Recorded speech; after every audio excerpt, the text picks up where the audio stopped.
welcome to the God is a Geek podcast. My name is Adam Cook. It's the same as it was last week. You know my voice by now. Joining me this week is Gary Bailey. Hello.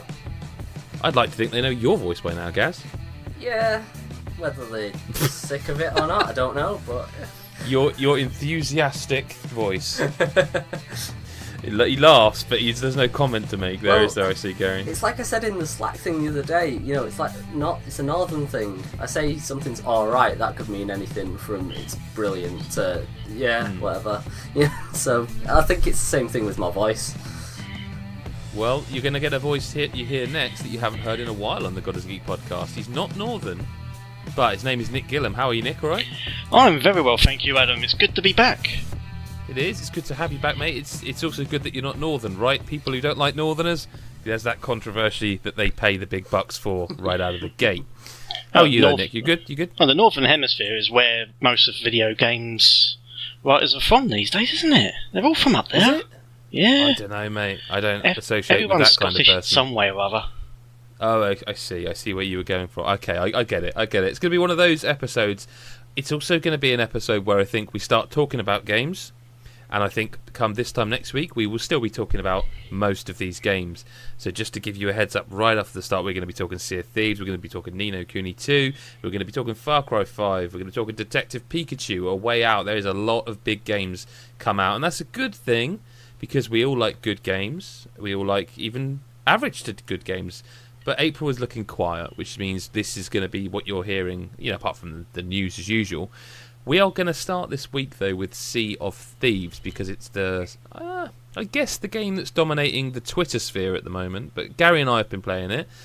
Nick, I would imagine you have a lot of love for Rare, because you're sort of similar to my age, so you would have played their games in the past, right or wrong? I've played a fair few, but all I'm looking out for at the moment is when Nick posts up a new screenshot or other. Well, it's like looking at the water. The water's very nice, I'll say that. But with a game based on pirates, it'd have to be, wouldn't it? Well, I mean, we should start there. Because it's the easiest. I feel like by the end of this discussion, people are going to go, God, Adam Cook hates Sea of Thieves. And I'm going to say right now, I absolutely don't. I said it again in our Slack channel, I said that I don't know whether I'm angry, disappointed, or just frustrated with this game. But I will start right out the gate. I think Gary will agree with me. And Nick, you've said it. This game is a stunner to look at. It's gorgeous. It's like Nick was saying, just like it's the water effects. That's what does it. The water effects are so well done. I mean, I suppose you kind of expect it when a game is based entirely around the water, but wow, until you actually see it in motion, it's hard to kind of describe it. It's genuinely, like, this isn't hyperbole. There are moments when if you can frame obviously it's first person, so there's that. But if you can frame it just right, where you sort of don't see some of the other art that gives away, the cartoony Rare style, there are moments where you could, if you left it that and the lighting's right, I think people would walk in and think that was real water, and that's a massive compliment to it. The lighting's beautiful. Yeah. Generally, I think the game looks fantastic. There's so much to enjoy about it. There's apparently, at the time of recording, they've kind of just released what will be their patch notes for the first big patch, I guess. And one of the things they said is that apparently there's some issues with the Xbox One X, and I wonder if that's what I was talking to you about when we were playing, that I was getting screen tearing that I wasn't before the last patch. So something's happened somewhere. And listen, I'm going around the houses here. I'm avoiding saying this, but everyone's thinking it. This game is, well, it would be a 10 out of 10 if you could review a game based on potential, Gary. Yes, yeah. Otherwise, it's kind of a 7, I want to say. You'd go that high? Yeah, I mean, there is still a lot to like about it. And like I was saying to you last night when we were playing, when you play it, or when I was playing on my own, and as it happened, as we played it yesterday, it felt better. It felt a little bit more relaxed, chilled out. The sense of sort of adventure was there, or at least the sense of the voyage was there. Aside from the long trip as we tried to find out what was at the edge of the map, which was very long, but and sort of worth it, sort of not. But yeah, I mean, but like you say, it's just it's a little empty, and but there's a lot of potential for stuff, and hopefully they'll deliver some of that along the way. I'm not sure though. The issue I have with it is that I feel like this is a team that has experience. Like it's not the same Rare that we know of. People forget that this Rare is the Rare that developed all those Kinect games. Do you know what I mean? This isn't necessarily the same teams that will have worked on even the Banjo-Kazooie nuts and bolts. Perhaps there will be elements, but they've got new people like Ted Timmins from Lionhead is now at Rare, so there are different people there that I still feel like there's the experience there that I could come up, and I'm going to go through some of these because I think it's fun to do so. So the problem I have with this game is that it is a sandbox, but they forgot to put the sand in. It's just a box right now. So there's not a single beach. All right, Nick. Well done. Sorry.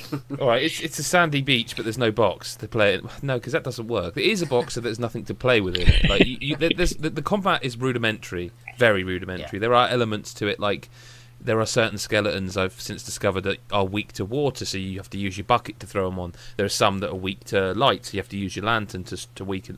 That is, but that's as deep as it gets. Like you can kill a shark for no reason. Yeah. There's nothing that comes from that. There's no skinning of it. There's no capturing it. The biggest one I'm joking on Twitter this morning about it is that there's no fishing, and in a game that is set at sea with piers you can literally stand on. Why can't I fish for a shark? And I guess the trouble is even then, even if you could go fishing, there would be no point to it because there's no progression. The only thing to do in this game is adventure, to wit, cashing that adventure stuff in for gold, and the gold lets you buy cosmetics. You can buy different swords and different guns and different outfits, but they're all identical, bar the cosmetics. Yeah. So, to put this into context, if I were to ask you, Gary, how much cash have you got in the game at now? Just roughly rounded up or down. I think it was about 5,000. Right, and to put that into context, there are items on sale that are 70,000. Yep. Now, I'm not coming down on that because some people are fine with the grind, and I actually quite enjoy sort of loot games and grind games. This isn't a loot game though because there's no numbers, there's nothing changing, there's no scales, there's no and what I was feeling like they could have done is, so for example, you have a cutlass, right? And you can buy a gold cutlass. Right now all that does is be gold. Yeah. What about if that cutlass cost you 10 grand, but because it was gold, it did 1.5 damage, but swung slower, right? Yeah.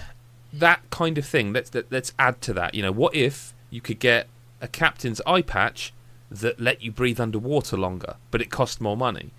Everyone can access these. It's about buying them.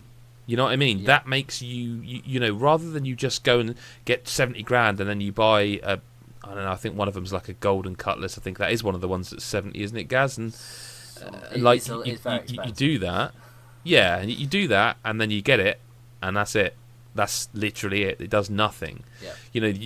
And that is kind of a constant in this game. Like there are so much the potential we're going to go on and on about, but like there's a couple of nights we were playing and Gary kept saying like, "Oh, I keep meaning to stop when there's barrels. I see barrels in the water." And last night you went, "I'm going to stop the boat. Let's go and have a look." And we went and had a look. Nothing there. Yeah. Nothing at all. Just barrels with bananas and stuff like that. Which you've already got on your ship and you find on islands. They're the three main things that you need for your ship are cannonballs, bananas, and planks. And they were in these barrels. And that was it. They were just barrels, just floating in the water. That's what they had in them. Yeah. The thing you already had on your ship. I found a cave on an island. And it looked all cool and eerie, and there's like torch lights flickering and candlelight rather, and then there's this like skull on a desk that someone's put there, and there's this book, and I got up this book and I thought, this could, no, it's just set dressing. There's nothing to it. Now I've heard again that there are books that give quests. I haven't found them. I haven't seen. It feels like such an illusion, this game, like, and again, people are going to think I hate it. To top that off, I don't want to play a game like this where PvP is on, and you have no choice in the matter. Like there's two games I would compare to in this respect. There's Dark Souls and there's Destiny, right? So in Destiny, Nick, a game you played a lot of, especially the first one. Yep. Okay, so you you're going about your business and you're grinding. That's what Destiny became. It is a grind to level up, to get the better light level. What if in Destiny you finally found that item that get your light level up to where you were desperately trying to get to, then because the game is permanently PvP, someone killed you and that was gone? I'd be a bit fucked off, to be honest with you. Yep. Now, change that into the context of Sea of Thieves, where... So what happened to... it was Gary, Chris and I, and it was Chris's first time playing it, which was what's so disappointing because he would have really gone away with a sour taste. Yeah. We went to we got our map out, we went and got some treasure, we found it, and just as I think I found it, didn't I? Or I think I found it, I can't remember.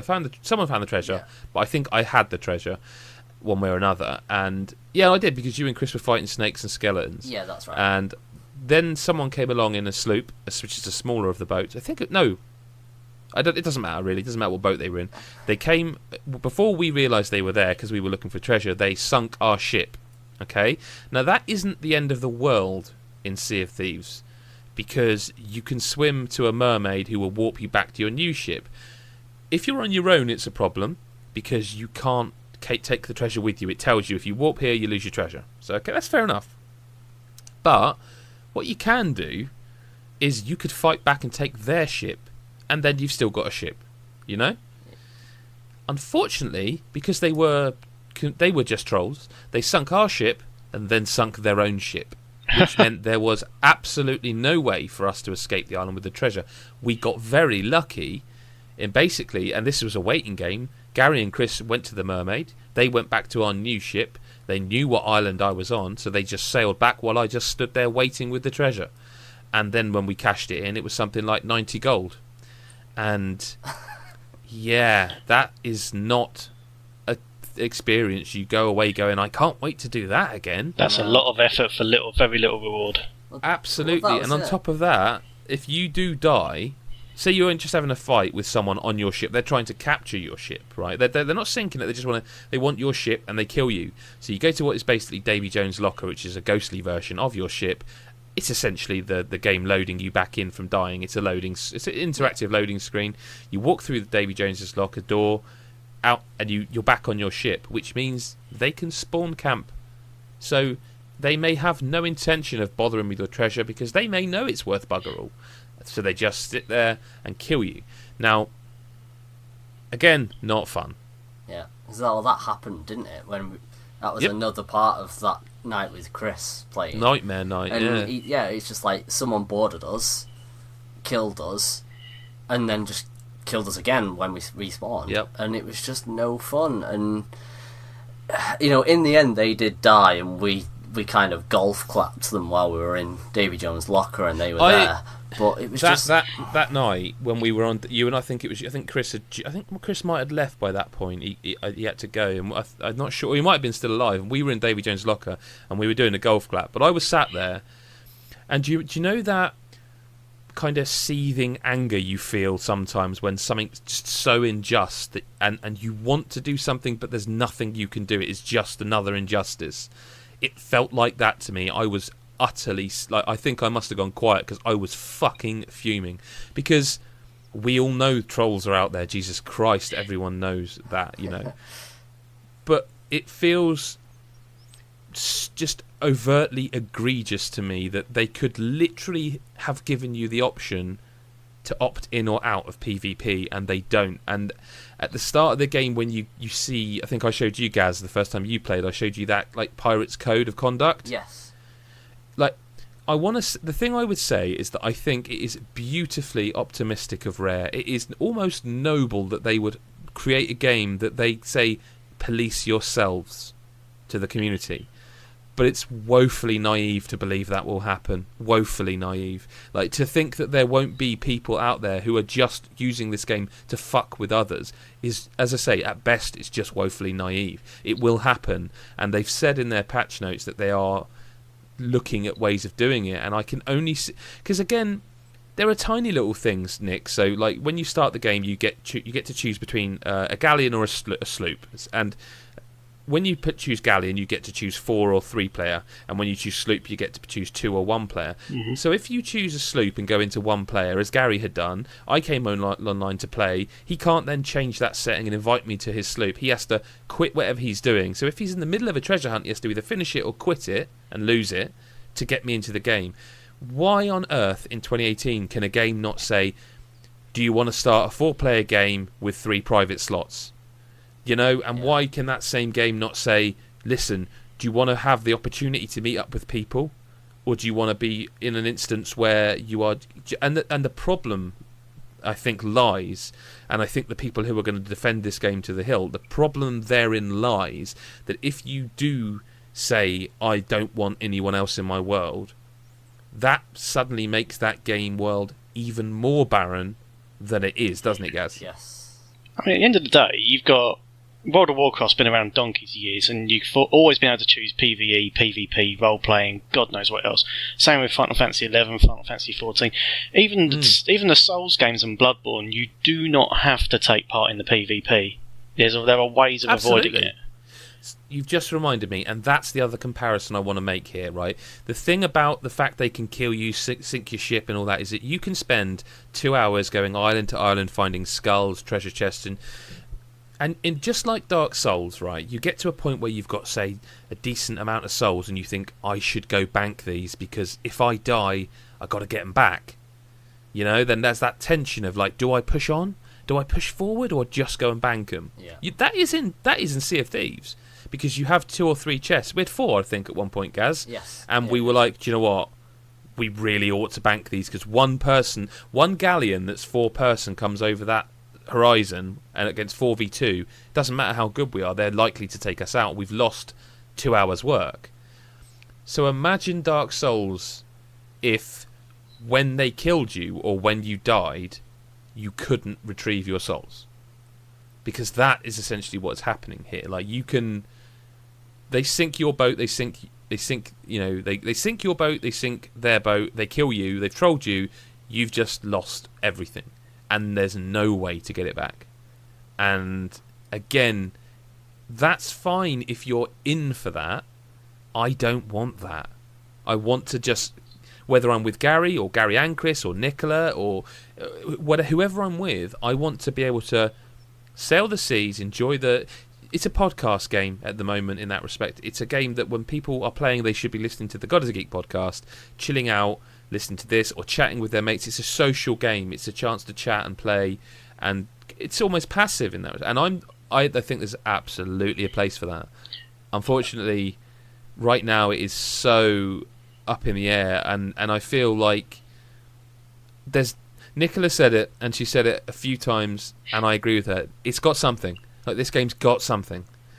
But I don't think they quite know what it is yet. I don't know. I mean, I've rambled for a long time. Gary, you know, what do you think? Yeah, I mean, we were talking about this last night, and some of the things that they could add, you know, just to make it that much better. And I mean, it's stuff like, I mean, if say you could opt out of PvP, so you just have a PvE rather game. Yeah. You know, you could have other pirate ships, the NPC ones, or you could have the Navy, you know, out there roaming the seas. I think I said that, like, you could have stuff like actual, like, Davy Jones and the Flying Dutchman, that kind of thing, like proper undead pirates, that kind of thing. Mm-hmm. You know, it adds something to it. They could even be there while you play PvP as well to add even more to it. And it's just, why is that not there? Why is it literally just a sea of nothing? You know, I mean, we still haven't seen the Kraken. You know, I mean, maybe we just had bad luck. Yeah, I know that is like a random event kind of thing, but it's just like, considering this is a very open sea, there's nothing. Because you look at, like, Wind Waker is probably like the obvious example of doing this. And that had loads of little things that had happened while you were on the sea. I mean, yeah, okay, sometimes you were just going along and you'd just have seagulls flying behind you and that kind of thing. But others, you'd have little enemies that pop up. Or there was, like, when you'd have, like, the, is it Maelstrom? Or, like, the sort of swirling whirlpool, you'd have to try and fight your way out of that. But there's none of that here. And I mean, I'm sort of thinking about 3 other games, 2 already out, 1 that's on the way. There's obviously Assassin's Creed Black Flag, where you could sail about, you could get into fights, you could actually pick up loot, you could go fishing, you could go swimming. It had so much to do when you're outside of the actual on-land killing stuff. You've then got No Man's Sky, where there's obvious comparisons, and at some point, Sea of Thieves might get the same sort of support, where it'll evolve into something much more than what it currently is.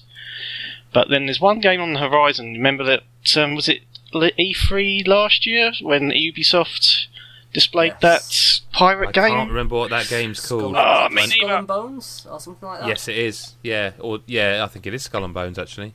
And I think that's primarily online PvP as well. I don't know whether it'll give a PvE option, but like something I was fascinated to find out, because I haven't seen this, but I assumed this would not be the case. Is that Nick, once you find your treasure, like I say, you can go on as many voyages as you want, but eventually you have to go back to like an island that you can cash it into the quest givers, right? Standard, really, RPG stuff, isn't it? You get a quest, you go off, do it, come back, give it standard stuff. I assumed those islands were like protected, like you couldn't shoot people on there. There's no fights can happen, because otherwise that means that someone could just sit there and wait for you to come back after doing all the work. And I found out today that isn't the case, and they can do that. And to me, that is just astonishing. I feel like I don't want to keep having a go at Rare, but I feel like you know how people talk about like auteur development, like you have games like people like Kojima, where people go, that's a Kojima game. This game has got him running through it. Suda 51, Swery, those kind of. There are other. I mean, Yoko Taro, again, very much. That's all right. You carry on, mate. But like Yoko Taro is another one. I feel like. Not saying it needs that, but I'm feeling like it feels like it has nothing of that. Like, there doesn't feel like there was someone who stood at the front of a room of people and said, "This is my vision," because I feel like that's what's missing. I don't know. Is that harsh, Gary? You tell me. Because it's one of those ones where it's like someone went, what's a good idea? A game where you play pirates, and you'd have other people on the sea. And that is a good idea. Yeah, and then it's like someone forgot to fill in the middle of that. It's like you could use it, the sort of the treasure map metaphor kind of thing. It'd be like having the island and no X to tell you where the treasure is.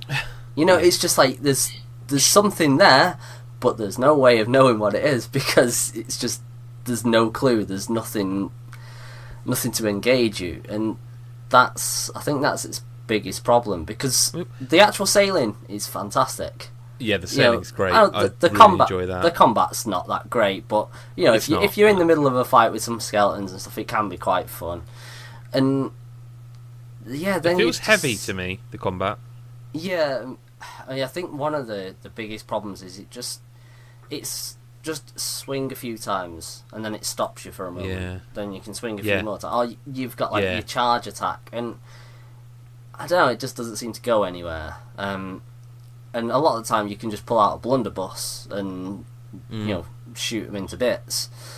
It's a bit Indiana Jones in that way. But I mean, we will be live streaming it at the time of recording tomorrow night. There's a very real chance that by the time this goes live for everyone who isn't a Patreon, I may be like, oh god, I love this game, because it is that kind of.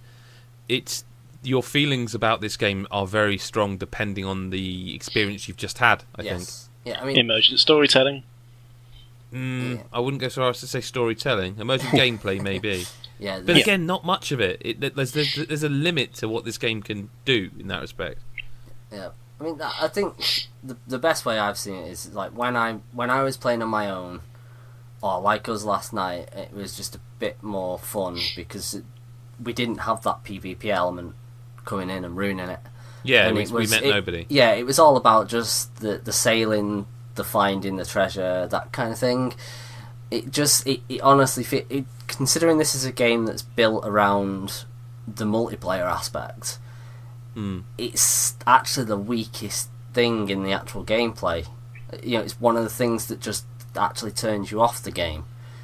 Because really enjoyed last night. Actually, just it was ruined by the fact that we we decided to go and see what happens if you go off the map, and then that was really cool, and then very anticlimactic. Yes, I suppose that's kind of a good way of summing up the game, really. Yeah, it's very cool, but it's anticlimactic because nothing really happens. And you want to like it. I do like it, but at the same time, I do like it. I like bits of it. Yeah, it's kind of like you can't help but sit on the fence with it because you're not quite sure whether it's good enough that it'll keep going, or whether it's just going to die out, and without constant new content, or at least one big edition of content very soon, I think it is going to die out quite quickly. Well, a game that needs no additional content because it's an enormous JRPG is a game I have not started yet, and I am desperate to start, but I am concerned about doing so because these games are such a time investment. I adored the first game in the series, and Nick, you have just slapped a huge 9.5 out of 10 on Ni no Kuni 2 Revenant Kingdom. I'm guessing that means you like it. It came so close to my first 10 out of 10. So close. Very close. I mean, I love it to bits. I mean, they've lost the Ghibli part of it, but they've retained the actual look, and Level 5 are really, really done well to make this game look as good as it does. I mean, I've heard, and you can confirm this maybe, the story I've read, I'm not lacking attribution. I can't even speak now. I'm not forgetting to attribute this to someone. I just can't remember where I read it, but I read that because Studio Ghibli had issues, didn't they downsize or something, and some of those staff did go to Level 5, hence why they've still got sort of the look. I don't know if that's true or not. I don't know, to be honest. I really don't. Sorry. It makes sense. You don't know. It's true. I mean, Bandai Namco, they've got their fair share of anime output, shall we say. There's would be a an lot of understatement. But there's so much of it comes out, and they're all in the cutscenes. They all stand stock still like mannequins, and they don't really move, and there's no real emotion to it. I mean, I played that Knights of Britannia 7 Deadly Sins game, and God, that really annoyed me. They strip all the personality out of it. This, I've not seen characters drawn like this and animated like this since probably Wind Waker.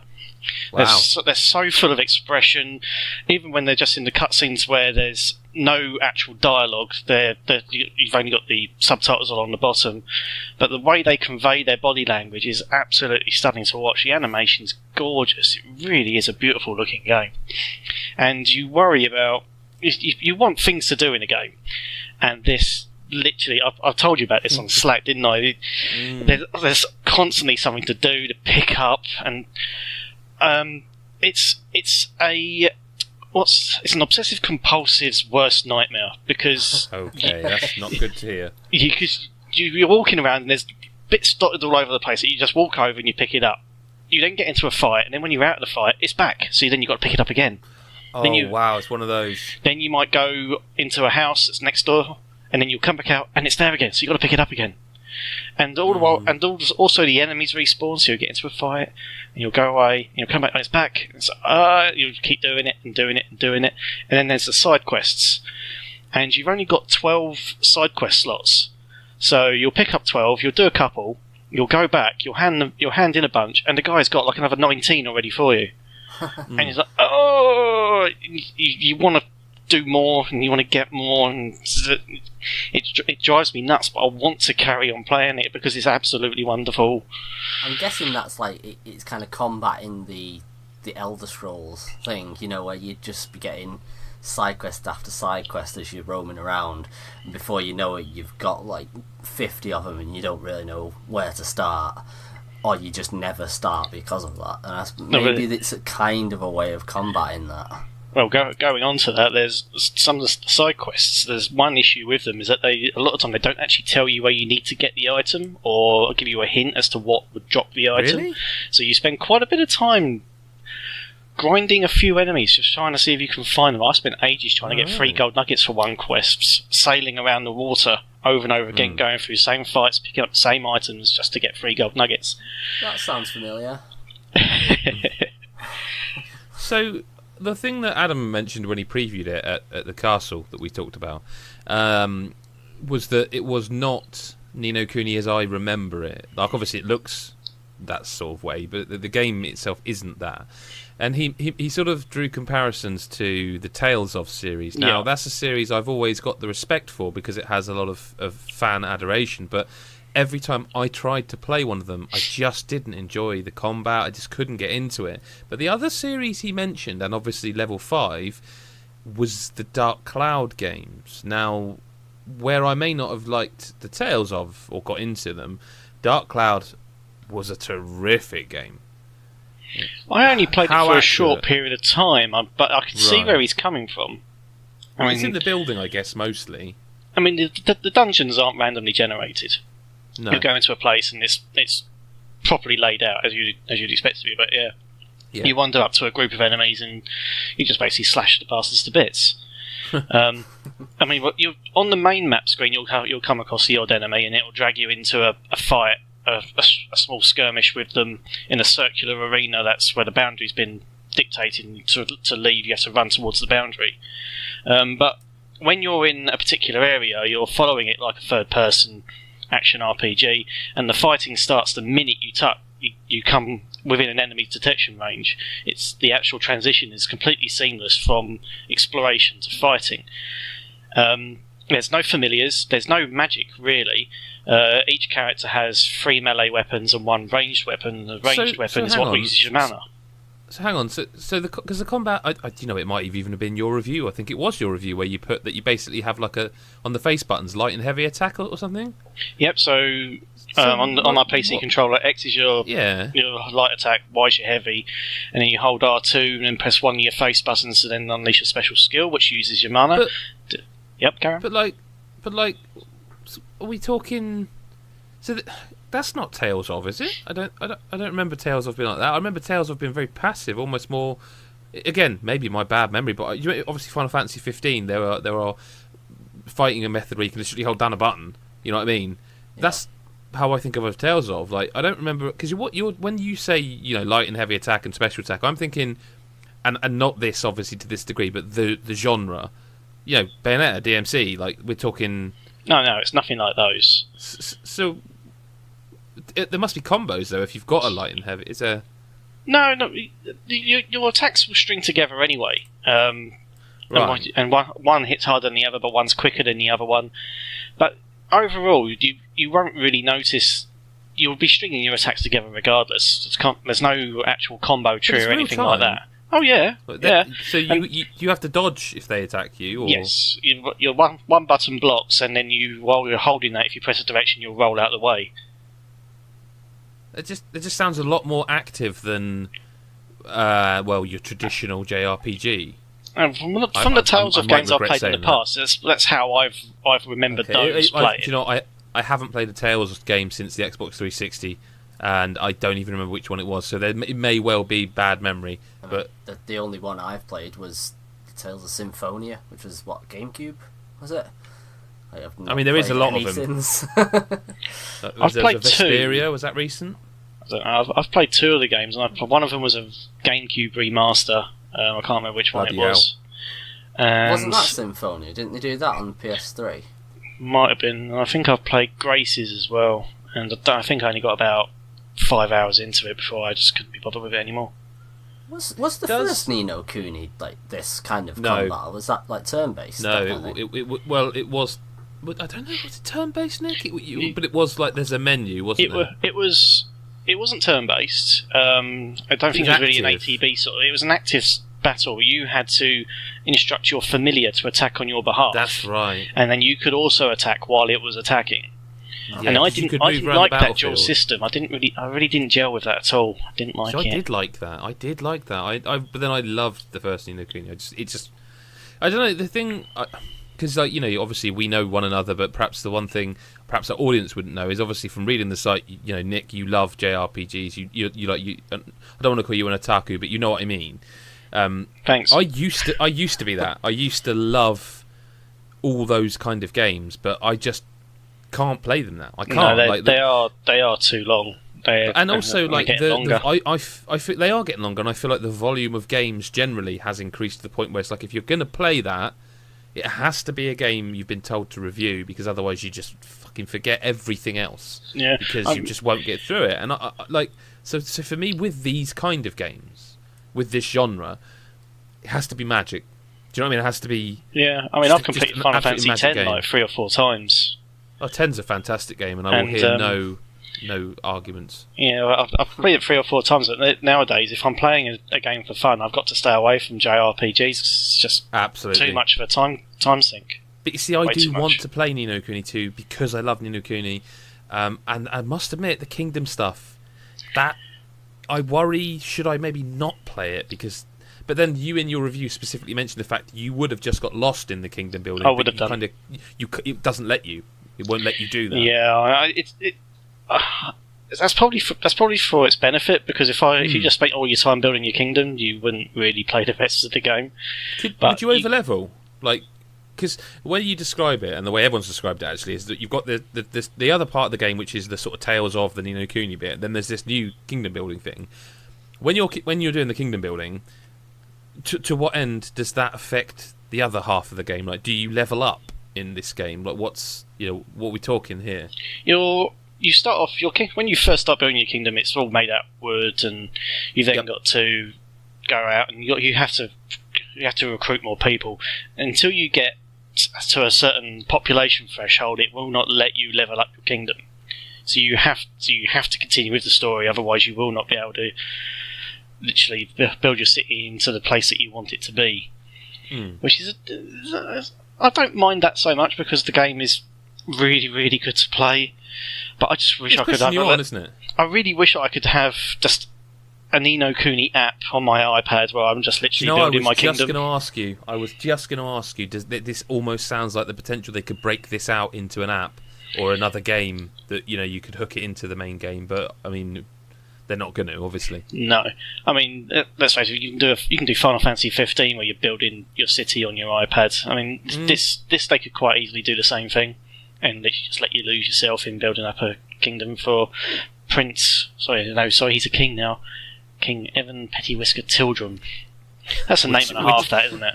Which, when you see that in a review, you go, I probably should ask if that's right, because that seems like the kind of thing that is a mistake, because that can't be the real name. But then you think about it a bit more and you go, actually no, it probably is right, isn't it? It's a cracking name. Right. It's a great name. It's just so when you level up your kingdom, what does that do for the rest of the game? What does that do to the Evan? Gives you more. It literally gives you more facilities, more building. You got to build a shipyard so you can make improvements to your ship. You can build a square for everybody to relax in, and of course, the more shops you get, the more stuff you can get to sell. You can then develop your own weapons, so you don't have to rely on drops all the time. But what are you getting in terms of gameplay mechanics? Like, think back to like Final Fantasy. You find a new bit of materia, and you have a new spell now. And you can upgrade that. How does the kingdom building have any impact on the combat side of things? You'll get new gear, weapons and armour. You'll get new higgledies that can be cooked in the higgledy workshop. Which can we just pause on that for a minute?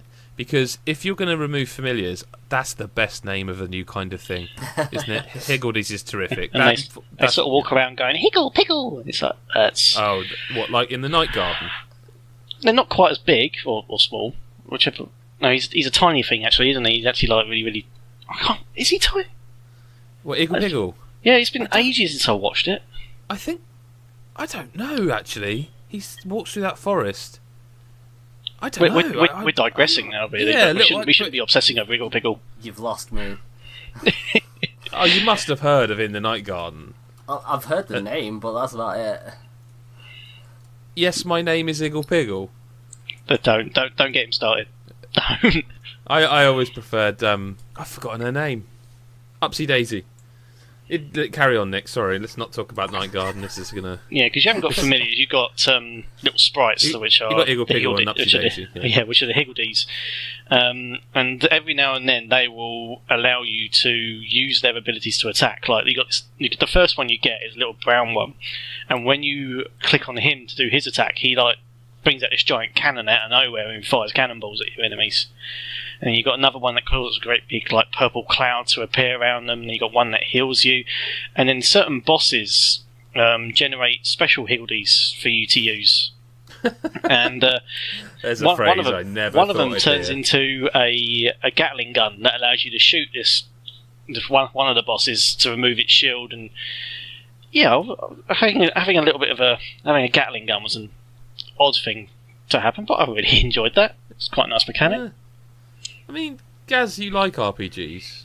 I don't mind them. You know, well, you know, you like. I suppose you like more Western ones. Yeah, I'm more of a West. I mean, I think the only real sort of like JRPG that I've played more recently was still Western developed. So it's like, Which one was that? That was Battle Chasers, which Oh, the one still championing, but nobody plays. Still haven't played it. No. Oh well, one person has at least like said since that they've played it, and it's like, Yes. oh cool, I've got someone to enjoy it. I will never play that now out of spite. Oh, bless him. But it's like I think I just prefer stuff like Skyrim, Witcher, Sorry. that kind of thing. Yeah. Having said that, I've played some of Final Fantasy 15, and I know that's not quite the same these days, but I played a bit of that. That was not, alright. no. I'll eventually go back to that at some point, maybe. Yeah, well, we've No Kuni 2, 9.5 out of 10. Sea of Thieves we haven't scored yet, but I don't know what Nicholas thinks in terms of score. But again, we have scored. Chris isn't here to talk about it, but Far Cry 5, I've been playing along with him. What a fantastic game! I What a really fantastic want to game! play this. I watched the literally- stream, and I'm just Yes, that was I fun. need to play this game. You do. It's. I literally just stopped playing it to do this podcast. It's like the character. So what they've done is they've addressed. I think they've addressed complaints that people have had with the series. They've evolved it in small but significant ways. Like they now. You don't have a mini map on screen anymore. You know, you have a map you can look at. You know, like an overworld map, like all these games do. But there's no mini map on the screen. You have to, learn your way around a bit. They've removed or scaled back hunting. Like previous Far Cry games, you had to hunt animals hunt 5 cougars to get a bigger wallet to hold more cash. That's gone now. And what they've done is perks, which are your upgrade points. The more perks you get, the more you can add skills and upgrades to your character. Like a certain amount of perks, like 5 or 6 or whatever, perk points will allow you to unlock the parachute, that sort of thing. Yeah. Or the wingsuit, and perk points are earned by doing the game, 10 headshots with this weapon, 3 perk points, 5 melee kills, 2 perk points, and there's a load of them linked to hunting, hunt 5 cougars or whatever, that kind of thing. So it is there if you want it, but I don't mind that the hunting is been scaled back, because that was feeling increasingly stupid to me, to every game be like, oh man, I wish I could hold more explosive, whatever's. Oh well, I'll go and hunt 6 elephants. You know what I mean? Yeah. It was getting increasingly stupid. I think this is the best Far Cry since 3. I think I would need to play 3 again, because I think this might be better.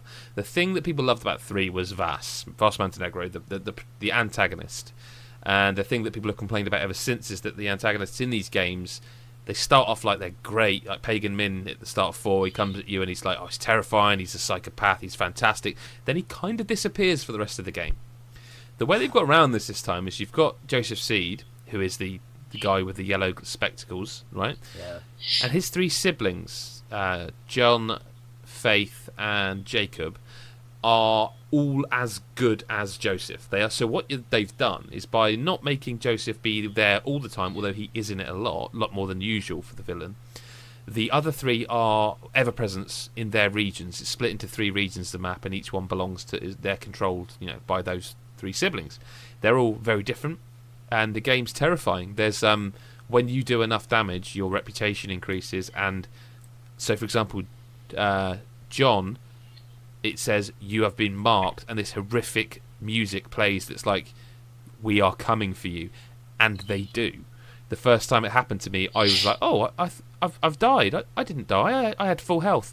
They shoot you with a bliss dart, which is the drug that they used to control. You wake up, they've captured you, and then the religious sort of side of the game. You know, these characters, they start bullying you, as it were, beating you over the head with it, trying to convert you essentially, and that is terrifying because the second you are building the reputation meter up so you can take them out, but at each stage they will mark you, and then when you go to Faith, she blesses you.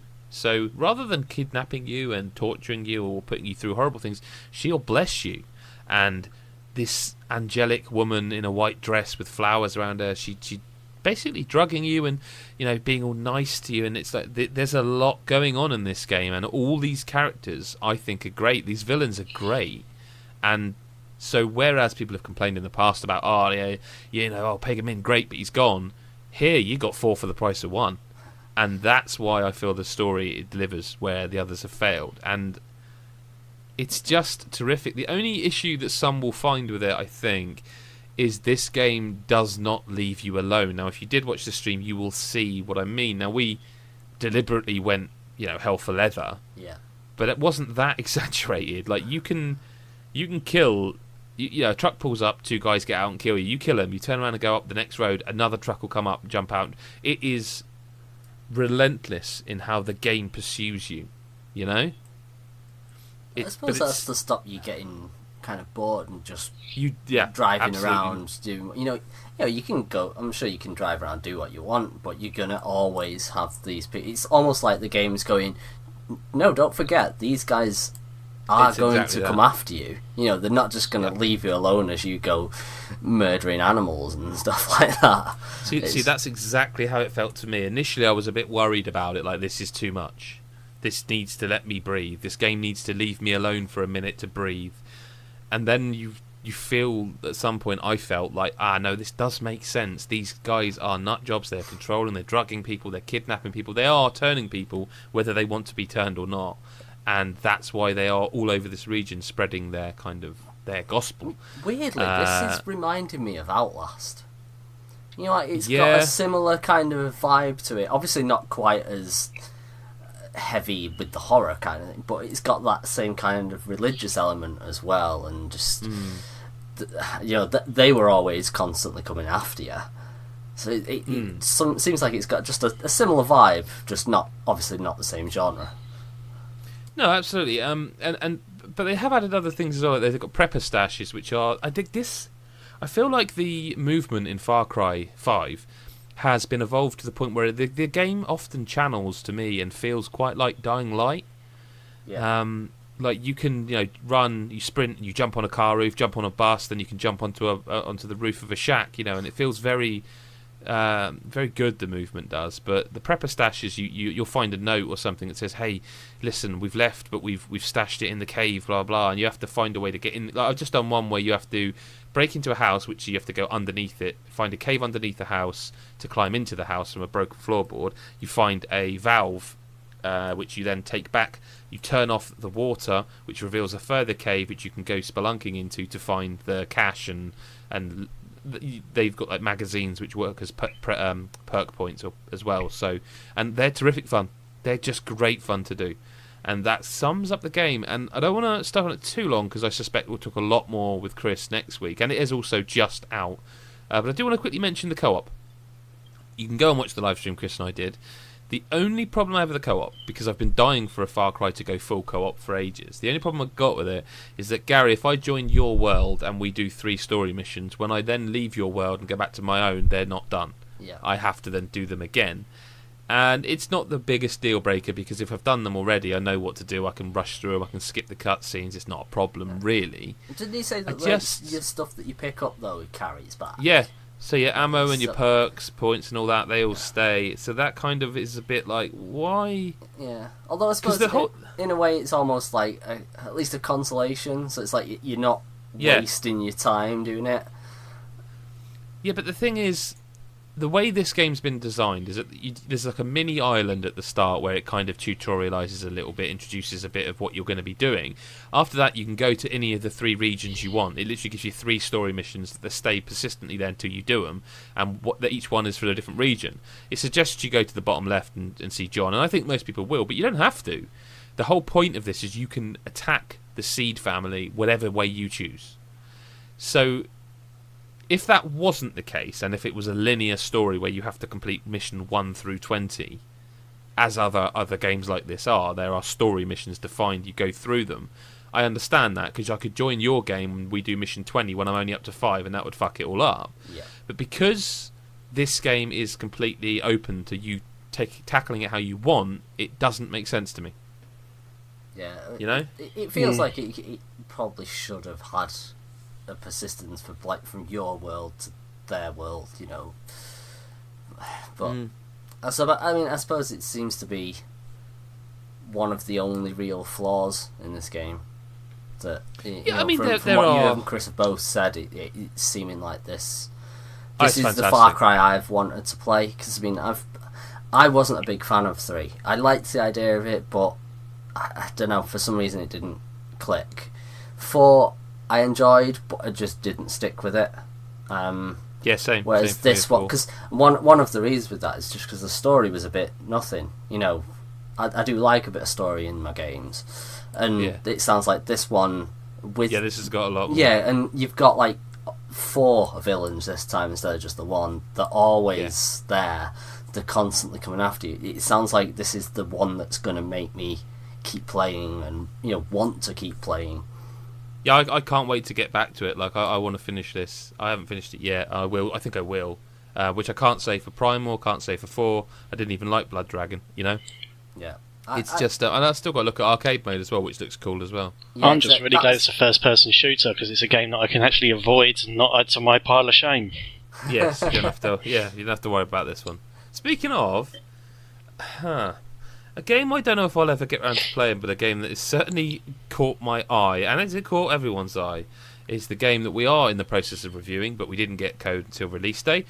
Nick, you're on this one. Detective Pikachu. What in the name of God is this game? What even is it? What kind of game is it? Well, I think I'm about 2/3 into it now. Right. But it's a investigative puzzle game, and it's got some quick time event elements in it, which are very, very easy. It's definitely for kids, because there's nothing challenging in it whatsoever. The actual logic required to use the puzzles is incredibly rudimentary. You will not struggle for a solution. You might every now and then realise that there's more than one possible outcome for what you want to say, and as a result, you might sort of like bump between a couple of solutions, because if both of them make sense. But like the Phoenix Wright games, when you realise that there's more than one answer, the game always wants you to give it the particular one that it wants. It's a charming game. I don't really like the human characters in it. They look a little bit like knockoff versions of Kingdom Hearts humans. They're really, really odd to look at. Pikachu himself is well rendered. I'm not too keen on his voice. Yeah, not quite like the recent Pokemon movie where he opened his mouth and everyone sort of gasped in shock. Which I still don't get, because the whole idea is that Ash knows what Pikachu is saying, and as a result, at this point, he understood what he was saying in there. In this instance, Pikachu does talk, but the character of Tim Goodman is the only one that can hear him. Tim Goodman. Okay. But he's got this voice like some sort of old gruff detective. Hey, look at this! And it's a bit jarring, because you expect him to have this great big high-pitched squeak, and no. Is it like the opposite of Mike Tyson? The opposite of Mike Tyson. I've never really Mike Tyson, massive boxer. He's got really squeaky voice. Oh, yeah. Thinking, like, Pikachu's like the tiny tiny dude. I thought you were about to try and lay something on me that Mike Tyson is a secret detective. That was really starting to confuse me then. I was wondering what you were getting at. Maybe he is. Maybe we just don't know that. The whole thing is Tim's looking for his father, and he's gone to the city his father was last in, and happened to cross his father's Pokemon, Pikachu, who just happens to also be a detective and likes coffee. Tim's dad liked coffee, and he's like, oh, I wonder what all these... It's a very, very simple story. It's charming, but it's not really going to hold the attention of anyone really probably over the age of 15. And that's probably being generous. Okay. Obviously, I'm 2/3 of the way in. The last couple of chapters might get really complicated or super serious, but considering this is a Pokemon game, I very much doubt that will be the case. So why did they, from what you've played of it, why did they limit review code until the last minute, do you think? I honestly have no idea. It's not shit then, it's not, just be brutal, it's not awful. No, I've played worse games. I've played But much, it's not much worse amazing games. either. No, it's definitely not amazing. No Okay. way, shape or form. Okay. I'm struggling to think of a way that I can possibly talk about it without spoiling any one of the story beats, but I have to wonder whether they're really spoilers anyway. Listen, the review will be on God is a Geek soon at some point, so people can read it. I just wanted to touch on it because I was genuinely intrigued as to what kind of game it even is. That's why I wanted to know, because I felt like the trailers didn't tell that. It was a bit like Hellblade. Like, you looked at it for a long time. Like, what is this? I'll try and go into a little bit of it. You wander through the environments, you talk to people, you get testimony, you inspect things on the ground, you put two and two together and you come up with a solution. You then move on to the next bit, come up with a solution for something else, move on to the next bit. And slowly but surely, you then build up a whole raft of evidence which you then got to put together to then solve the case at the end. In a way, I suppose it's kind of like Layton's Mystery Journey, the more recent one that starred the Catriel Layton, although that was highly simplified at the end, where all you had to do was collect the pieces of the puzzle and then she gave you the solution at the end, rather than, and you would have worked it out before then, but you have to go with what the story says. In this one, you will be using more of your own brain to try and figure out what the solution is, but it's not going to tax you in any way, shape or form. Sounds like Fair Pokemon Noir. Like LA Noir just with Pokemon. It sounds like a similar style. Just obviously, I have to say the bit where stuff. Pikachu looks over the hooker's corpse and examines her breast was a bit of a shock. Yeah.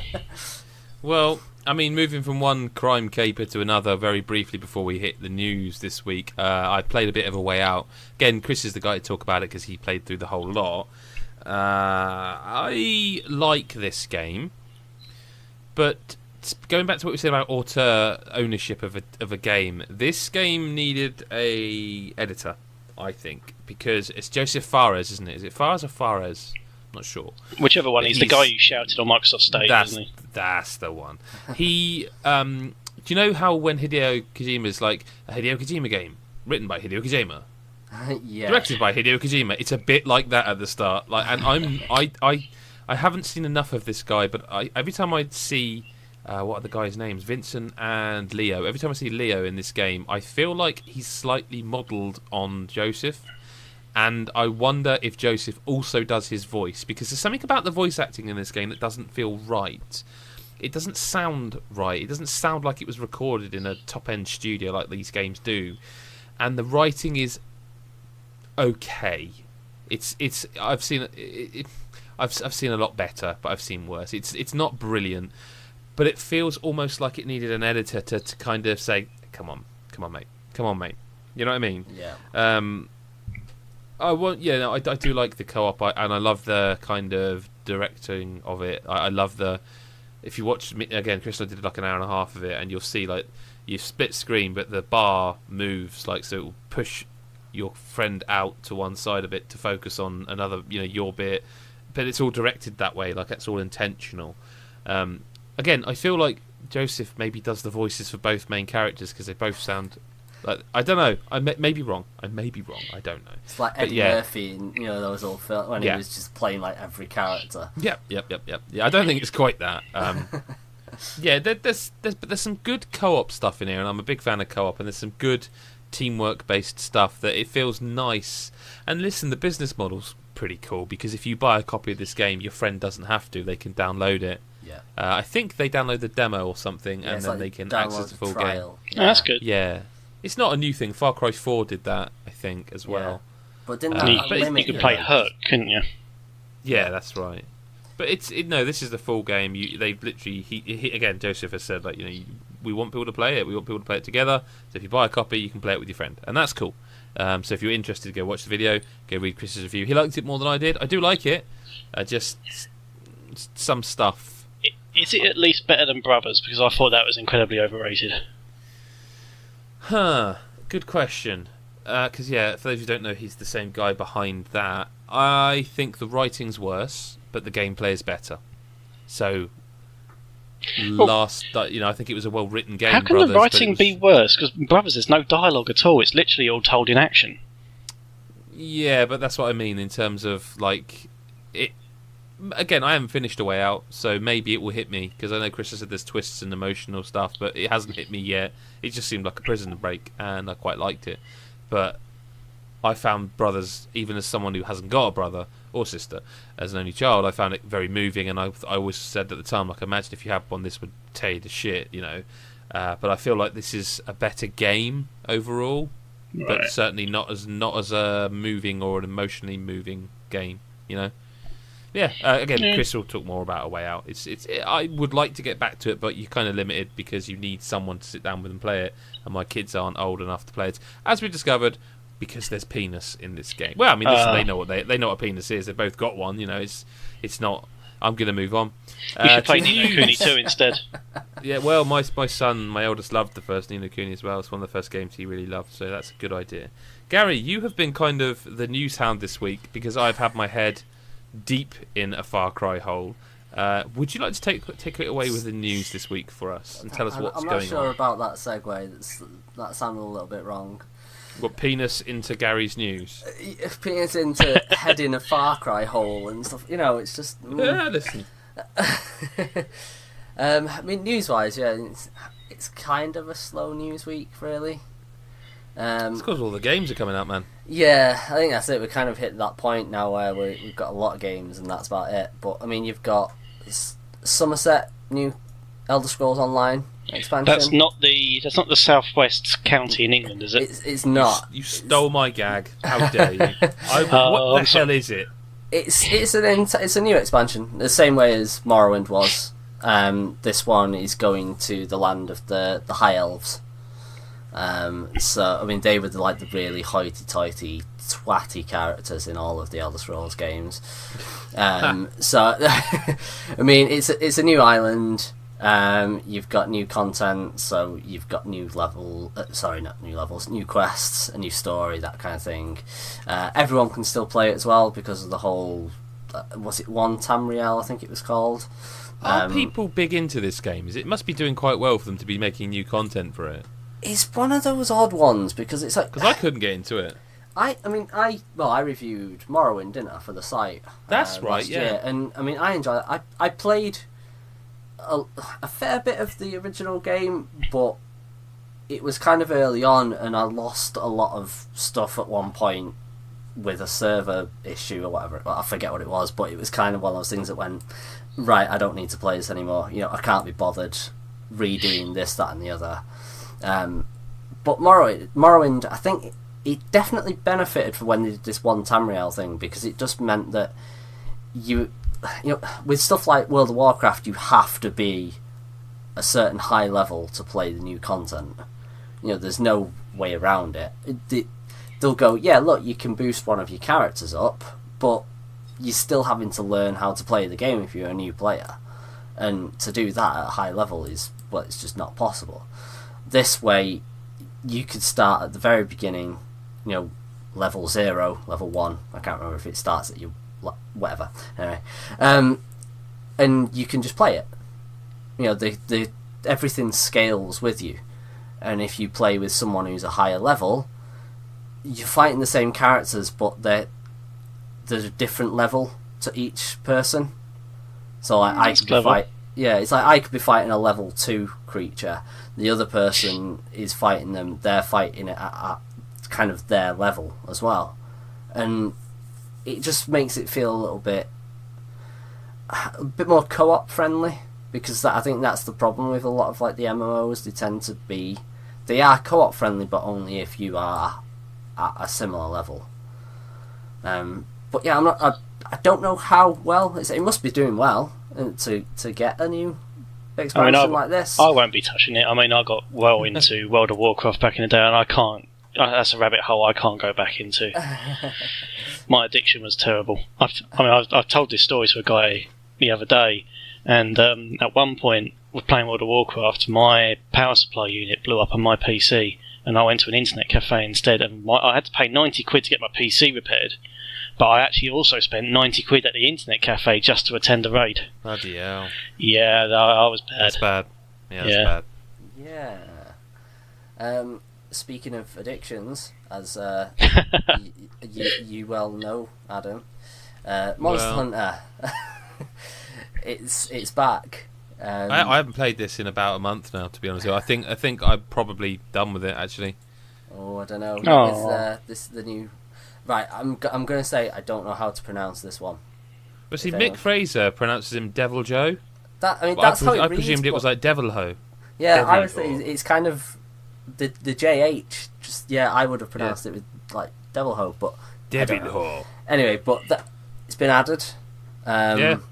Along with a few other bits, a few balances and that kind of thing. Is it big? It's massive. Yeah, it looks like a... I mean, there's a video on youtube.com/GodIsAGeek of Mick Fraser fighting it, about 20 minutes long. It looks fun, but... Do you know what ended the game for me? When the Street Fighter Ryu the costume character came out, and I realised that it was yet another one that was just a case of go to the arena and do the same mission 4 to 5 times to get the materials from this thing, and then you finally do that, you get the costume, and when you realise the costume is shit, because although it looks cool, it's crap stats. Right. And then they released the Aloy from Horizon Zero Dawn one that I had been waiting for, and it was too high a level, and I realised I'd have to go and grind and do a load of stuff to get even to the level where I could do it, and I was like, you know what, thank you for the 35 hours, but we are probably going to part ways in Monster Hunter World. Right, yeah. If you can put 35 hours into Monster Hunter World, you can put 40 hours into Ni no Kuni 2, Sunshine. Yeah, no, but Monster Hunter World came at the right time. Yeah, true. And now I am into Far Cry 5, and what else have I... There's Sea of Thieves, obviously, and I want to play Ni no Kuni 2 as well, because it's, Ni no Kuni 2 is a game I'm looking forward to starting, but it feels like a game that will always be there, Yeah. But yeah, I mean, Devil Ho, Devil Joe... Unless you want to install it. No, it's installed, it's ready to go. But Devil Joe, yeah, it's available, you can... Yeah. I'm not gonna. I've seen like I've not watched Mick's video yet. I'm gonna have to do that later. But like I'd seen some clips of it, and it's fighting like, is it Diablos? Is it? There is a monster called Diablos, yeah. Yeah, and it's fighting with that, and it's basically just wrecking it. Diablos is an absolute shit. I will say that right off the bat. That one almost ended it for me as well. It's like that thing's massive. What is it? And this is probably a little bit bigger, and he just wanders in, picks it up by the neck, just slams it down, proper suplex kind of thing, and it's like, okay, I'm guessing this thing is gonna... I think that's a great Jagras, isn't it? Isn't it like an iguana looking thing? I'm not sure. No, it was like it's like a dragon with massive horns, basically. Oh yeah, that's Diablos. Yeah, and it's just like, wow. Speaking of wow, there we go. Big numbers for ID at Xbox, apparently. They're doing really well. It's got, now, almost 800 games launched, and that's like $1 billion of revenue. Wow. And yeah, which, I mean, it's weird, because I think if I did Xbox, I don't see a lot of stuff there that makes me go, ooh, I really want to play that. So they send an email every Friday, Microsoft, with like codes for all their ID Xbox games for that week, and every week I look at them, and every week I'll the ones that look interesting, I'll pull up a trailer and we'll try to cover, even if it's just a video with them. There's a lot of games there that I've just never heard of, and I genuinely consider myself someone who's heard of most games. Yeah. But there's a lot of them that you think, what's this one? I played one the other week called, was it something to do with triangles? It was a platformer. Yeah. And there are good ones, but this one was like, it it was all right. You know, it was. I think when in the world where there's Super Meat Boys and Celestes out there, when you're going for that, you kind of got to be a bit better. And that's not to say it's a bad game. It's just to say it's, I mean, it's unfortunate that it's never one of those games. It's never below, is it? But that was shown at GDC this past week, and they've said that it's coming out this year. Now, given they've already had a release window that then, they went, no, sorry, it's not coming out, and we'll release it when it's ready. I'm holding on. Part of me knows part of me's just like, it's never coming out, but there is still that tiny little glimmer of hope. I bet when you heard that news, you found it hard to stand up for several hours, didn't you?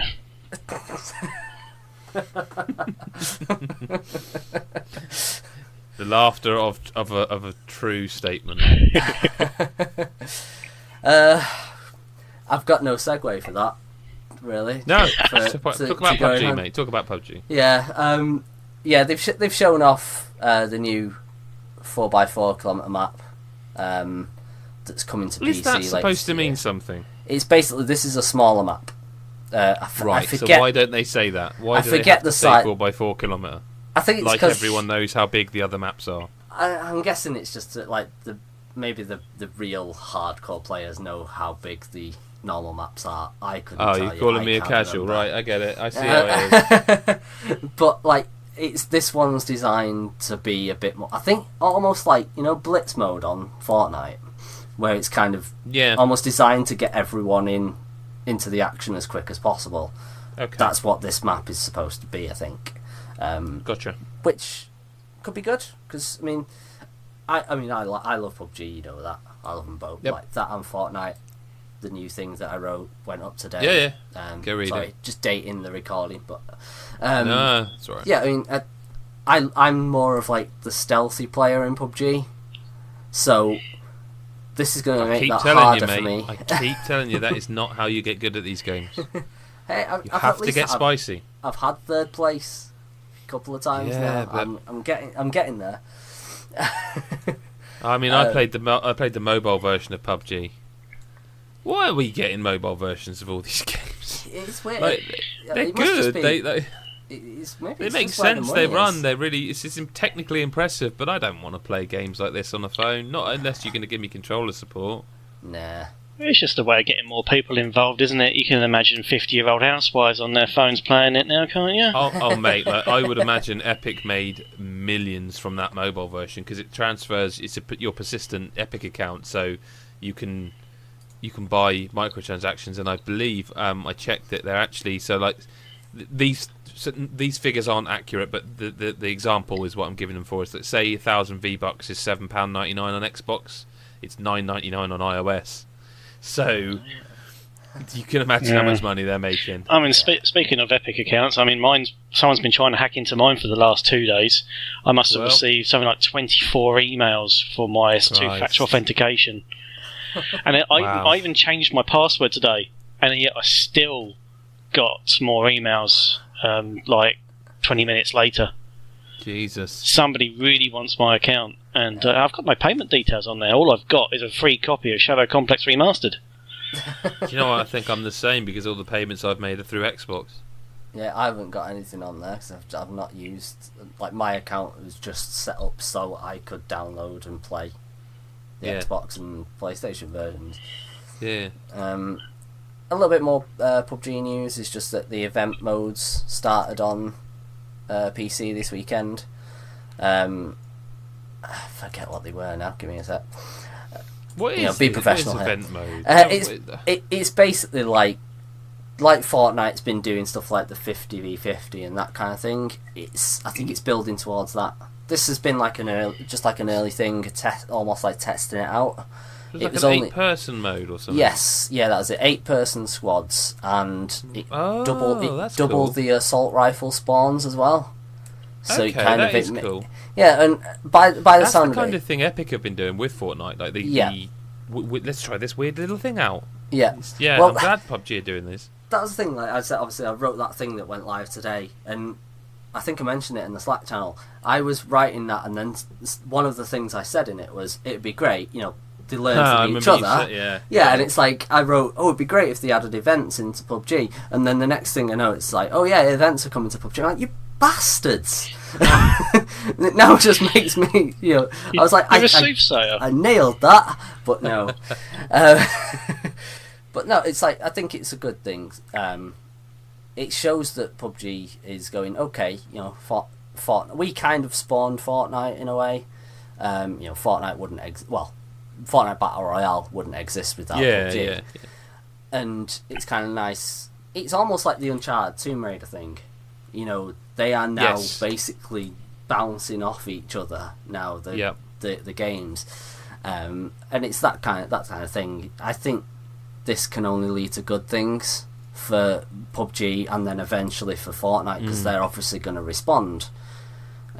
Whether it'll be with the other thing that I mentioned, and they'll add a new map to Fortnite, I don't know. But that's the sort of thing that I think Fortnite could benefit from. Another news, again, it's very slow in it this week.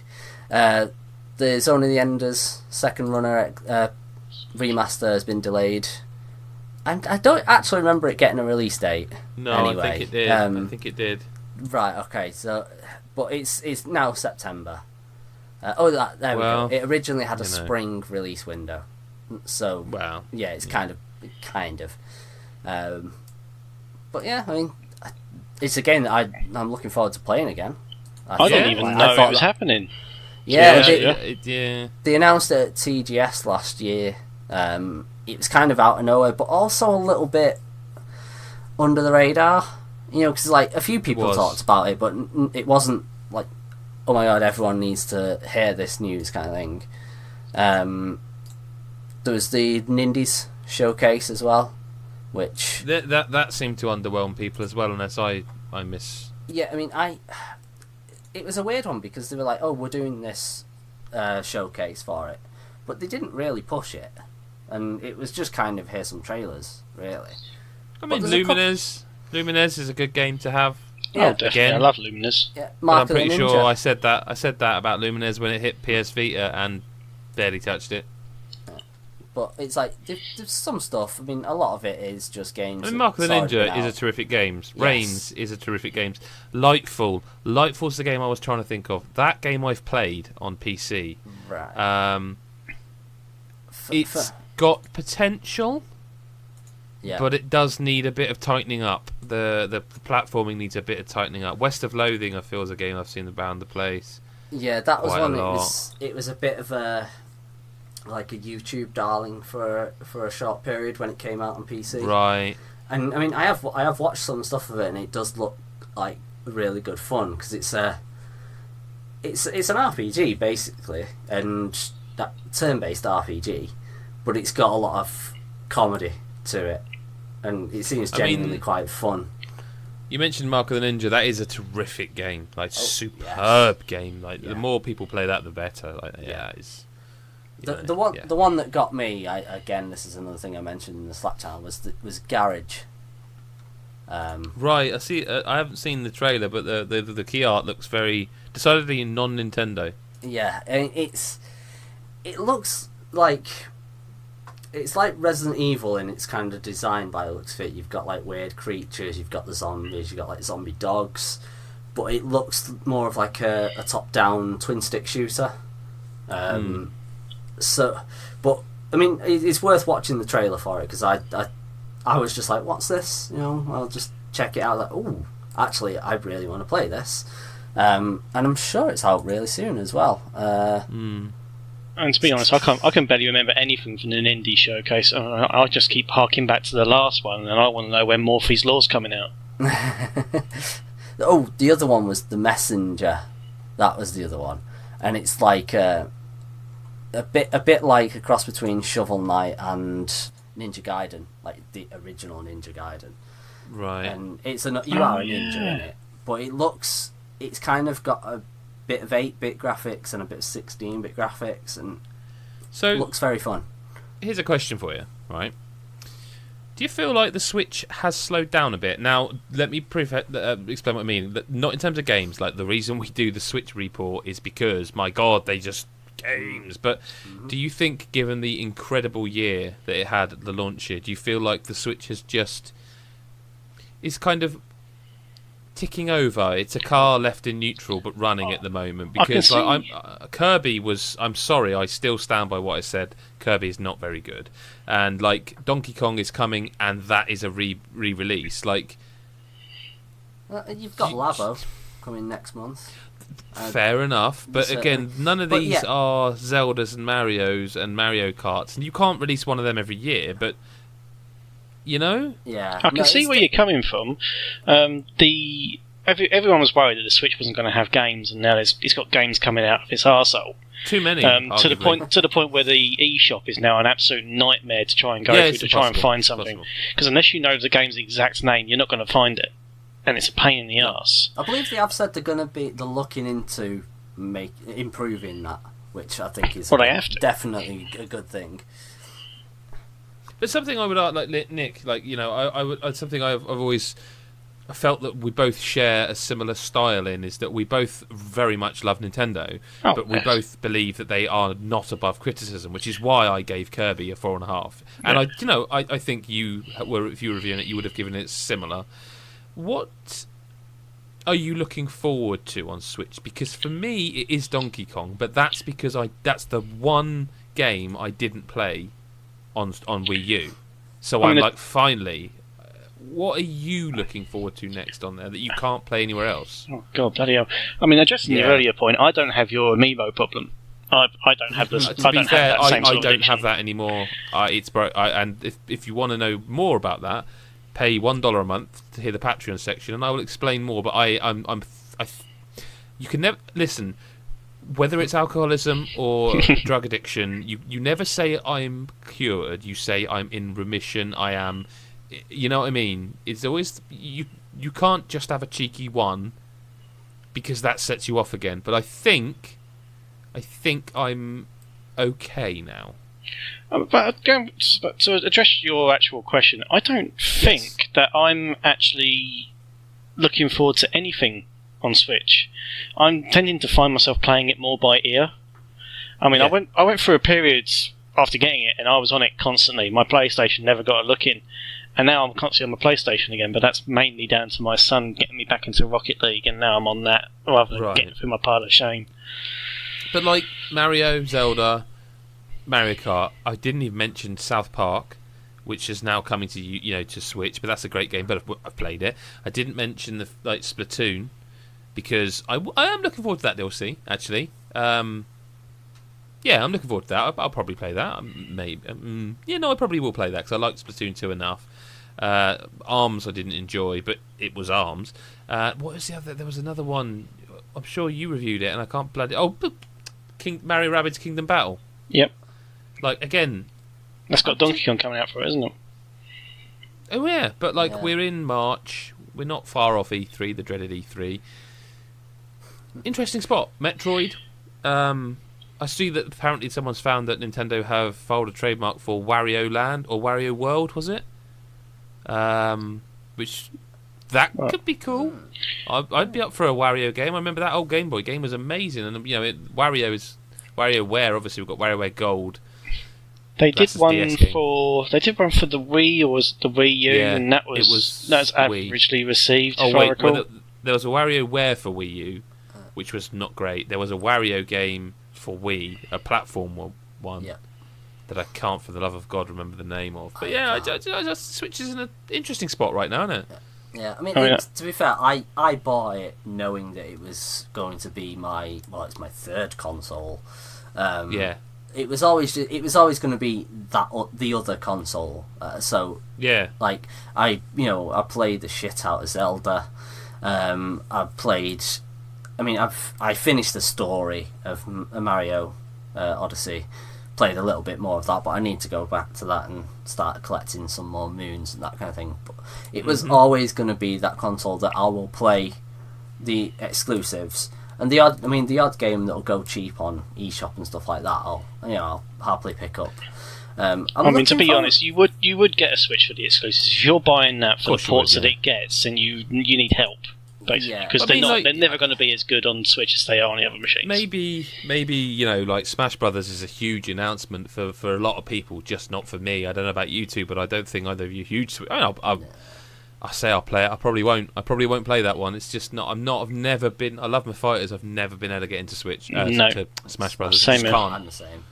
I just I don't know. Interesting to think about what. Listen, they'll be fine. Yeah. You know what I mean? Nintendo will be all right. They're not going anywhere. We're going with the sales. The next piece of news: Sea of Thieves has done pretty well. A lot Interesting better facts about this in our news stories. Not only is it number one, which doesn't really mean a lot these days, because I don't think you have to sell as much as you used to to get number one. But of course, it doesn't count digital sales or digital downloads via the Game Pass thing. Yeah. The way I've been playing it is I use my 14-day trial. So, I mean, you've got to look at probably 50% at least of people when I've got a Game Pass trial, I'll save it for Sea of Thieves. I mean, I still maintain that Game Pass is a worthy subscription. Oh, yeah. I really do, and they've announced recently they're bringing more games, and there's a load of really good games. Like, I really do think Game Pass is a good value proposition. $7.99 a month. I mean, I pay $10 a month for Netflix because exactly. I now get 4K content. You're paying $7.99 a month for is that worth Microsoft it, by the games. way? It's great. For 4K, you got the new Lemony Snicket starting this week. So, in my opinion, yes. Yeah, I'm going to have to resub to Netflix because I am absolutely going to be having some of that Lemony Snicket. But thinking of the sales numbers for Sea of Thieves, isn't it the case with games like this now, where we do not take sales numbers into consideration for success? It's more down to concurrent users. Absolutely right, yeah. And this is why I think this is fascinating, because Sea of Thieves, I don't want to make this prediction because it feels like being doomsayer. I think there's a lot of people talking about it who haven't paid for it right now. I'm a lot of people. Absolutely. Yeah, I think there's a lot of people who, like, for example, Chris White is, he does sub to Game Pass. Like, that's something he has. Yeah. He's not using his free trial, so he'll be fine. He'll keep it. But I don't know. It's maybe this time next week, maybe a week on from that, it's going to be very interesting, because if they don't significantly talk about keep subbed, keep playing the game because this is coming. Yeah, it could be one hell of a drop off. But I mean, I'm pimping myself a little bit here. But I've got a thing sort of in the works as well that will go up at some point, I guess, which is talking about Game Pass and Sea of Thieves. So I'm interested to see what other people think of that one. I mean, I said to Nicola the other week, it might be even a month ago now, on the podcast, like, if you're going to play Sea of Thieves, if you're going to play State of Decay and eventually Crackdown, that is £100 on 3 games you were going to play anyway, and that's what it will cost you to sub. I still maintain that is a good value for money. There could be more, and obviously they'll announce more. I would be surprised if they didn't massively push Game Pass at E3 by releasing something like into it, you know what I mean? Yeah. There'll be a new Halo at E3. Yeah. Yeah, you mentioned State of Decay too. It's like I love State of Decay, but even I'm considering just going. I pay for a month of Game Pass, play it for a month, because these days, and see if you feel like keeping it after. Yeah, but like these days, I rarely play a game for more than a month or so before you're moving on to other things. Absolutely. So it's that. I suppose that's kind of why it's such a good proposition as well. I think there's. I mean, I don't know how everyone else does it, but I tend to always have a couple on the go. I'll have one main game on the go. Right now it's Far Cry. Maybe a game for multiplayer I dip in and out of. It's Fortnite or it's Sea of Thieves. And then I tend to have a Old Faithful, which for me is always PES. That's it. That's I don't have any more room in my life for time. You know, so like you say, you don't tend to play them, bar your PESs, bar your maybe your Overwatches or your Fortnites. You don't tend to keep playing them because you want to play the new things. Exactly. Yeah. You've only got so much. Like I say, you've only got so much time to play, and you can't play games forever. Well, let's stick with Sea of Thieves, because listener correspondents Darren at ROTMM, and ever present on this podcast with questions. Darren, thank you for doing so. We always appreciate it. But with Sea of Thieves dividing, but he might be a one-trick pony and just have one question and go quiet for the rest of it. You never know. He won't, trust me. With Sea of Thieves dividing opinion between its decent and its shit, what's been the game that has underperformed critically, but that you have loved? I could answer that pretty easily. Go for it. Yeah. Oh, he says except for DMC, hashtag the cook stuff. Yeah, he knew what you'd go for. Yeah. Mine would be Advent Rising. And he's right. Which one? Advent Rising. Okay. It was released on the original Xbox PC. Okay. And it was like a big kind of sci-fi adventure. A bit Star Wars, a bit Halo, a bit of everything kind of thrown in. I really enjoyed it, but it got panned for like, its controls were awkward and this, that, and the other. And yeah, some of the criticisms were right, but the story was really good, and the gameplay was actually really fun for me. And it kind of makes it all the more gutting that it ended on a cliffhanger and there's never going to be a sequel. So I'm just kind of stuck with that one. I mean, I've got 3, so Nick, if you are struggling, I can... No, I've got one, and Go. The minute I read the question, I knew which one it was going to be, and I'm reaching well far into my past here. Yeah, I am, one of mine. It's the original Twisted Metal. Right. That was panned by the critics, absolutely panned, but me and my mate absolutely loved it. We completed it with every single bloody character. We thought it was great. I mean, we were teenagers. What sort of kid doesn't like senseless violence in great big cars with machine guns where you blow each other to fucking bits? It's fantastic. It's not so good nowadays, but it was good back then. It was. I mean, I've actually misread the question, and the 3 games I've got aren't valid because I've missed. For some reason, even though I read it out, even though I actually read the word, the question I thought was have underperformed. I never saw the bit critically. So the 3 I've prepared aren't relevant because I was going to say Psyops: The Mindgate Conspiracy, which was a fucking brilliant game and sold nothing. I was going to say Guitar Hero Live, which again I think was fantastic and didn't do well enough to get any more. I suppose you could throw DJ Hero into that actually.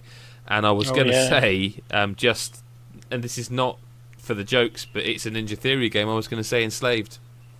Right. Because that game did shit, and so now I'm hoping one of you have got another game, and I can frantically think of one that others didn't like. I mean, I could think of one. Resident Evil 6. I love that game. I think it's brilliant, and everyone else seems to hate that one. Is that the one where Chris Redfield punches a boulder? Or is that 5? That was 5. 5. Oh, right. Well, it's. I mean, does he punch ridiculous. anything big in 6? I'm pretty certain he does some punching. Yeah. I tell you what, no.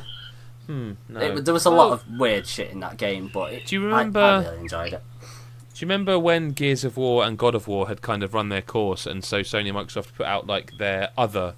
They did like God of War Ascension. I really liked Ascension. I love the God of War games though. Like I'm so fucking excited for that new one. Like you wouldn't believe. But I really liked Ascension. I was surprised it got such a panning because it was kind of the same great gameplay, and the multiplayer was surprisingly fun. And the Gears of War that I cannot remember the name of, that wasn't 4 but that was the 4th one. Again, not a bad game. We brought Ascension up in Slack the other day, and I absolutely hated that game. It was like God of War fan fiction, and at times they were obsessed with spectacle. I mean, it frames the action really well at times, and at other times there's a bit where you're on a giant robotic snake statue thing as it's going around this area, and at one point the camera zooms so far out you can't even see Kratos, and it's expecting you to fight while you're doing it, and it's atrocious to play. And then it bugged out, and I sort of turned it off and never went back. Gears of War Judgment, that one. That's Judgment without the E. Yeah. I mean, I'm literally looking through a list here on Metacritic.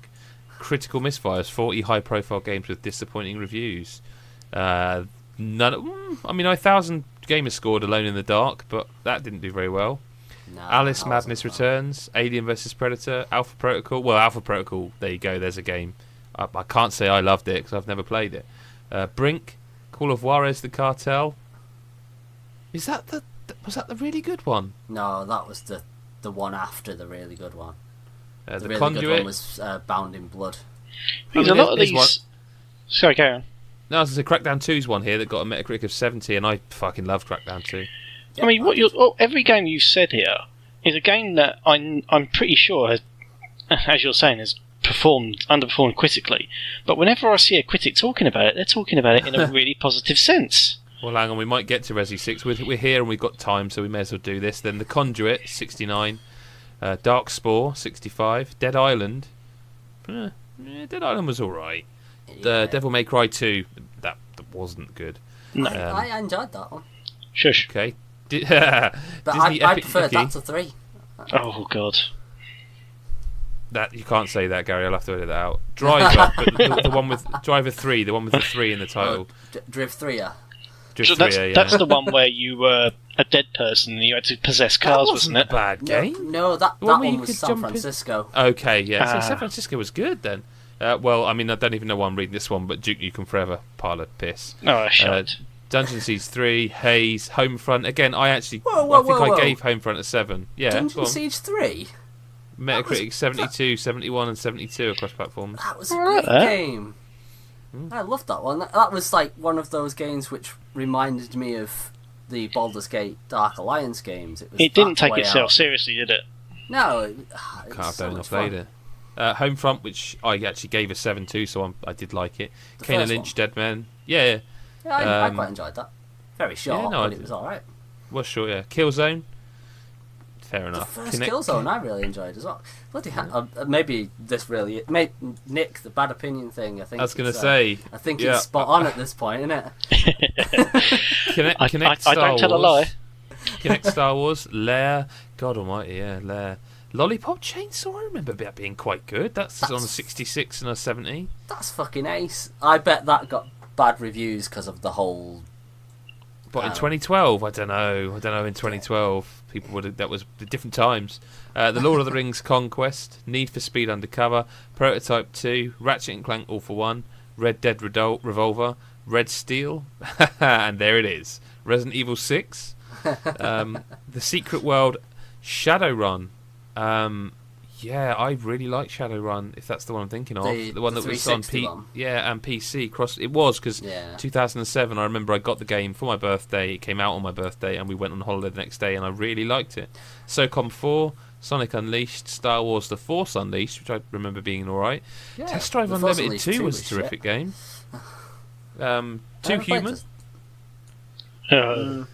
I liked Too Human. There, I've said it. Two Worlds 2. I wanted to like it. Well, yeah. Two Worlds 2 was good as well. I don't think it was, Gaz. I think that one got... The first one wasn't good, but the second one was much better. Okay. Wolfenstein, the 2009 one. Really? Yeah, I'm just digging there. 2009 Wolfenstein, that was by Raven or something like that, wasn't it? Yeah, it was an Activision game, that's the one. Yeah. I've also got a Wikipedia list. We'll just quickly run down. List of video games notable for negative reception.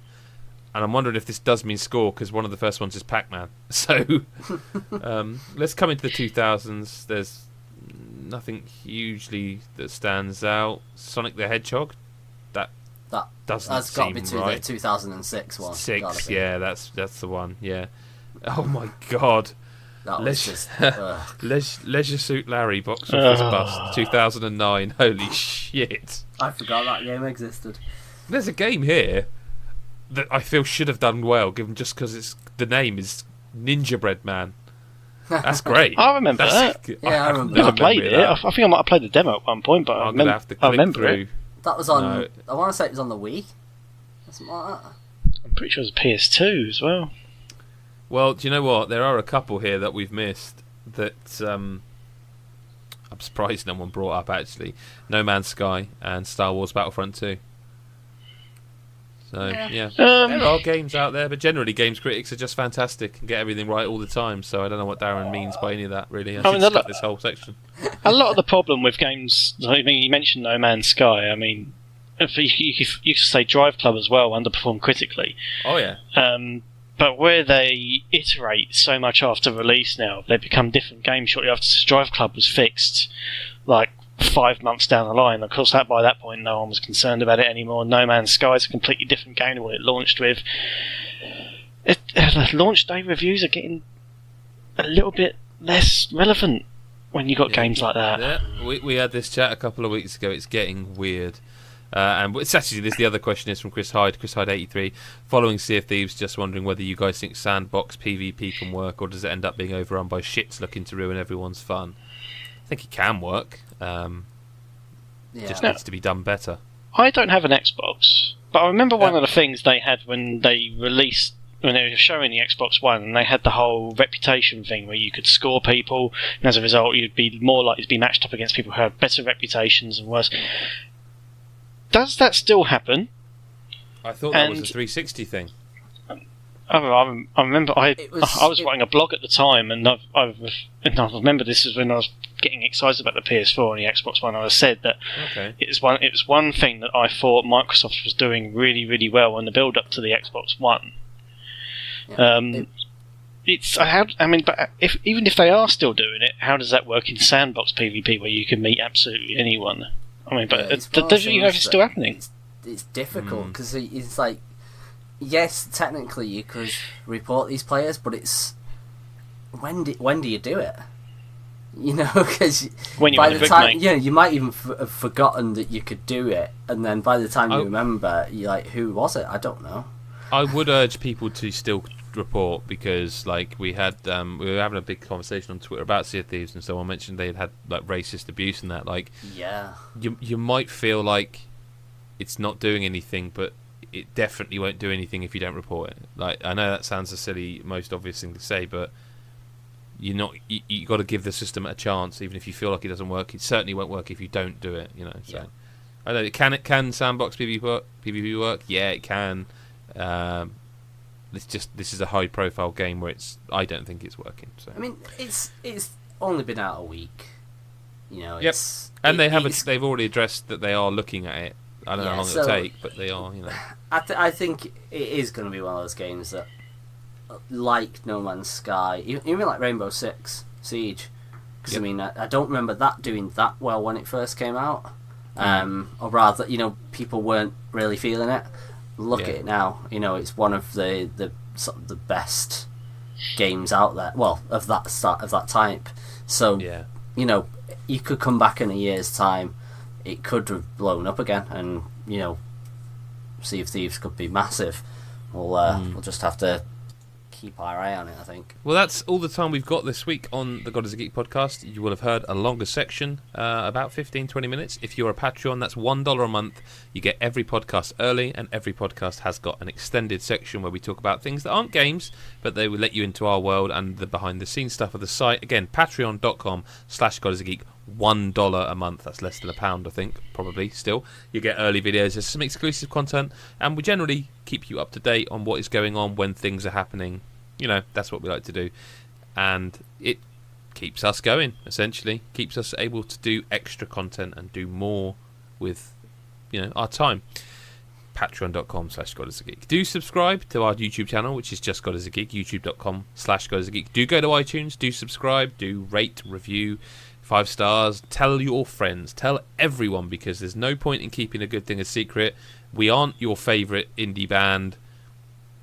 You don't have to pretend with us. It's fine. Share your love. Thank you very much to Nick and Gary for being here this week. Well, thank you for having me. Sorry, that's my voice there. Jesus. It's fine, mate. It's fine. Nick, where can people find you on Twitter? Because you're not on that regular, so. I'm shit posting on there constantly. On here. No, I mean sorry. on here. Yeah. Oh god, bloody hell, my head's not working. I'm at Nike G1. NIKEYG1. Gary is Blue Fury 47. I'm at GBSF, at God is a Geek, and again, just type God is a Geek and then whatever social media into Google, it will come up. Thanks again, guys, and we will speak to you next week or whenever you choose to listen. Bye bye for now.